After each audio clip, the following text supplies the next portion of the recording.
Kita adalah semesta, dan semesta ada di dalam diri kita.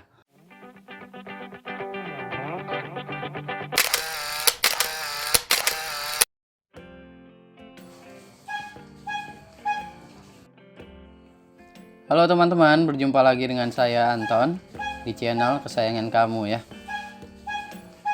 Saya mengucapkan terima kasih kepada teman-teman yang sudah subscribe channel ini.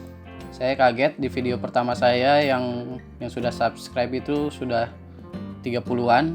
Lalu di video terakhir yang saya upload itu subscribernya nambah sekitar 20-an. Terima kasih teman-teman sudah mendukung channel ini.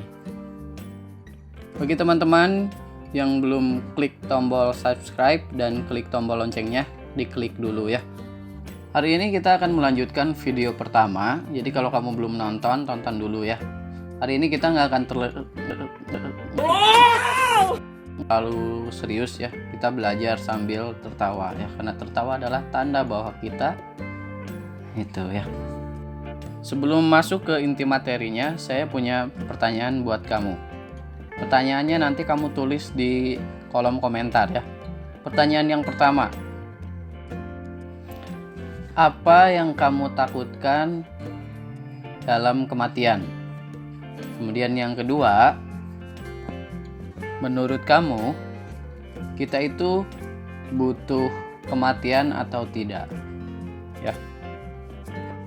Kematian yang dimaksud saya di situ di dalam pertanyaan itu adalah kematian secara fisik di dunia ini, gitu ya. Pembahasan hari ini kita akan menanggapi pertanyaan dari anak berumur 12 tahun. Dia nanya kayak gini ke saya. Kenapa sih kita harus hidup? Kan nanti kita ujung-ujungnya juga mati. Nah, pertanyaan ini bikin saya bengong sebenarnya. Benar juga ya. Kenapa kita harus hidup kalau ujung-ujungnya mati? Kenapa kita harus ada gitu ya? Kalau kita ngomongin kematian, sebenarnya kamu kepikiran apa sih? Setan, kuburan, hantu bungkus, surga, neraka. Pikiran apa kira-kira? Ya pokoknya itulah ya yang kamu pikirkan ya.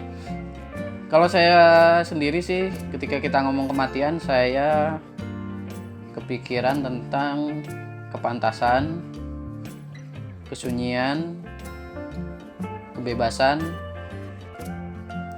kemurnian, dan juga peri.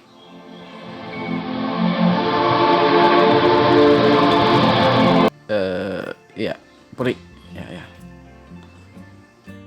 Begini, ketika kita mati, kita itu seperti pulang ke kampung halaman, ke rumah kita. Kangen gitu ya. Kalau nggak kangen ya berarti pulangnya ke tempat yang lain ya.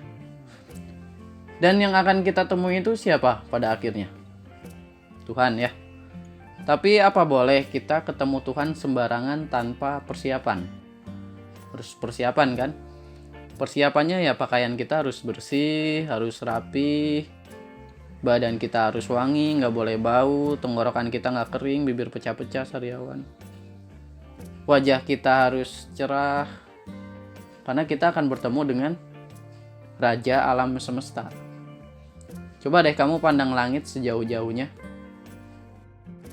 Langit ya, langit woi. Bukan lihat layar HP atau laptop ya. Ketika kita lihat langit, pandang sejauh-jauhnya, kita akan semakin menyadari bahwa betapa luasnya alam semesta ini. Bahwa ada suatu kekuasaan yang sangat besar di alam semesta kita ya.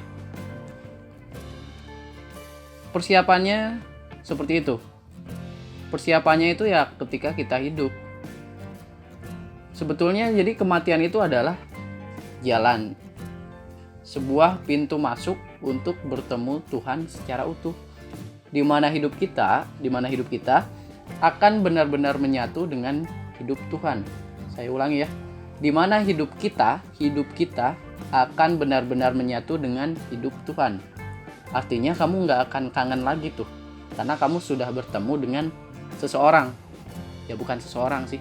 dengan makhluk tertinggi yang selama ini menjaga kamu, mencintai kamu, dan merindukan kedatangan kamu.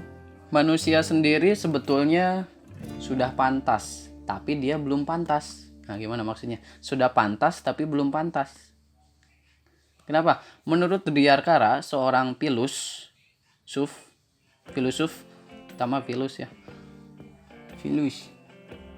manusia itu sudah bebas, tapi belum bebas. Manusia belum bebas itu karena dirinya sendiri. Dan manusia belum pantas karena dirinya sendiri juga. Dan menurut pandangan saya pribadi, bahwa diri kita adalah dunia itu sendiri. Dan dunia ada di dalam diri kita. Kita adalah semesta. Dan semesta ada di dalam diri kita.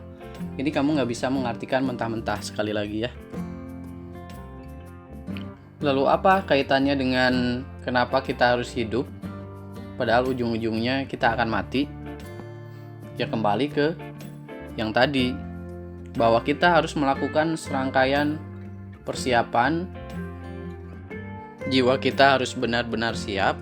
Supaya apa? Supaya nanti ketika kita benar-benar mati, ketika kita pulang, kita betul-betul secara utuh hidup kita itu bisa bersatu dengan kehidupan yang tertinggi. Begitu ya. Jadi, kenapa kita harus hidup? Ya supaya kita bisa pulang dengan pantas. Sederhananya seperti itu sih. Tuhan itu sebetulnya rindu sama kita, tapi kitanya seringkali nggak rindu. Rindu itu berat, biar bapak-bapak aja yang angkat, kan gitu ya. Tuhan itu rindu, tapi kita seringkali tidak rindu. Gitu ya. Gimana? Makin bingung atau makin penasaran nih? Kalau bingung bagus ya, karena bingung itu adalah awal pengetahuan yang baru. Kalau penasaran, kalau masih penasaran, kamu boleh cantumkan di kolom komentar juga ya. Biar nanti video ini bisa berlanjut kalau masih ada yang penasaran, saya jelaskan lebih lanjut. Jangan lupa pertanyaan saya yang tadi dituliskan di kolom komentar. Terus kalau ada tanggapan, saran video selanjutnya ya, silahkan tulis di kolom-kolom komentar ya. Kalau ada masukan apa-apa pasti saya baca. Jangan lupa klik tombol subscribe-nya, kemudian tombol loncengnya juga supaya kamu bisa mainan loncengnya. Enggak sih. Oke, terima kasih teman-teman. Sampai jumpa di video selanjutnya. Mudah-mudahan kita masih hidup. Amin.